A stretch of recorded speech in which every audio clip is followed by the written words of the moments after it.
Assalamualaikum warahmatullahi wabarakatuh. Perkenalkan, saya Noviani. Saya salah satu mahasiswi dari STKIP PGRI Banjarmasin.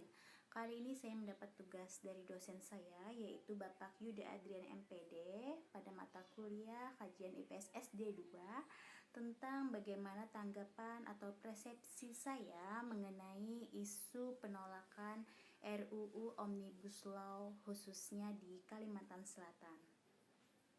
Sejumlah mahasiswa dari berbagai kampus di Banjarmasin menggelar unjuk rasa atas penolakan RUU Cipta Kerja Omnibus Law yang baru saja disahkan oleh DPR RI. Dalam aksinya, mahasiswa menolak dan mendesak seluruh wakil rakyat dapat bekerja keras untuk menolak RUU Omnibus Law tersebut ke tingkat pusat. Lalu apa itu Omnibus Law yang jadi kontroversi dan ditolak mati-matian oleh kalangan buruh?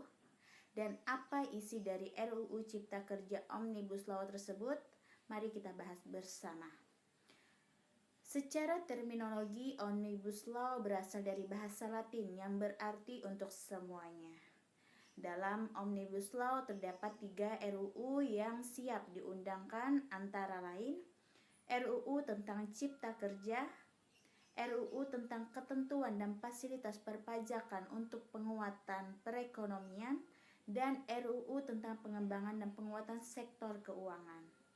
Saya setuju atas penolakan RUU Cipta Kerja Omnibus Law sebab saya menilai penyusunan RUU Omnibus Law cacat prosedur karena dilakukan secara tertutup.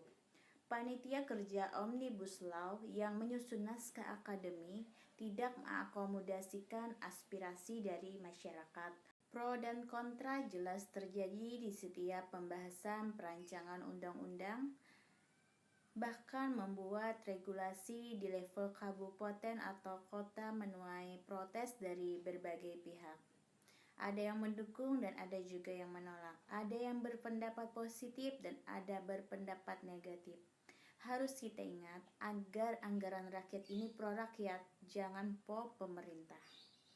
Disebutkan bahwa Omnibus Law akan menguntungkan warga Indonesia, misalkan pada akses investasi yang bakal menguatkan ekonomi dan daya saing bangsa.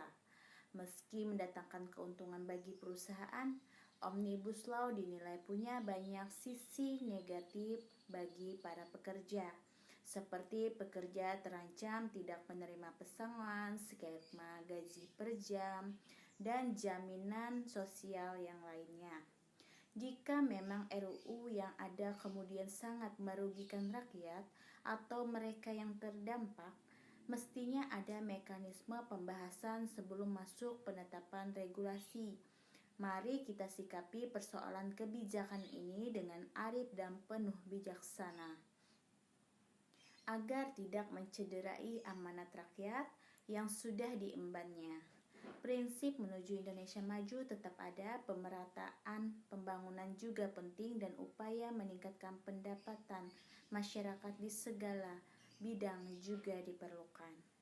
Penyusunan RUU Cipta Kerja memang perlu mendapatkan pengawasan publik, maka haruslah melibatkan semua pihak.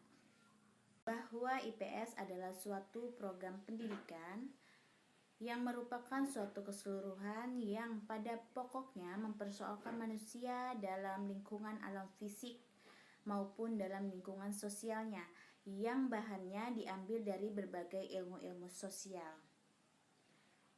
Ilmu pengetahuan yang memadukan sejumlah konsep pilihan dari cabang ilmu sosial dan ilmu lainnya, serta kemudian diolahkan berdasarkan prinsip-prinsip pendidikan dan didaktik dijadikan program pengajaran pada tingkat persekolahan. Setiap program IPS berorientasi kepada negara, bangsa, dan konsep politik dan pemerintahan. Semoga wakil rakyat yang sedang bertugas di parlemen tetap ikhtiar kebaikan melalui regulasi yang ikhtiar bukan ikhfa dalam menyusun rancangan RUU Omnibus Law tersebut. Sekian dari saya. Assalamualaikum warahmatullahi wabarakatuh.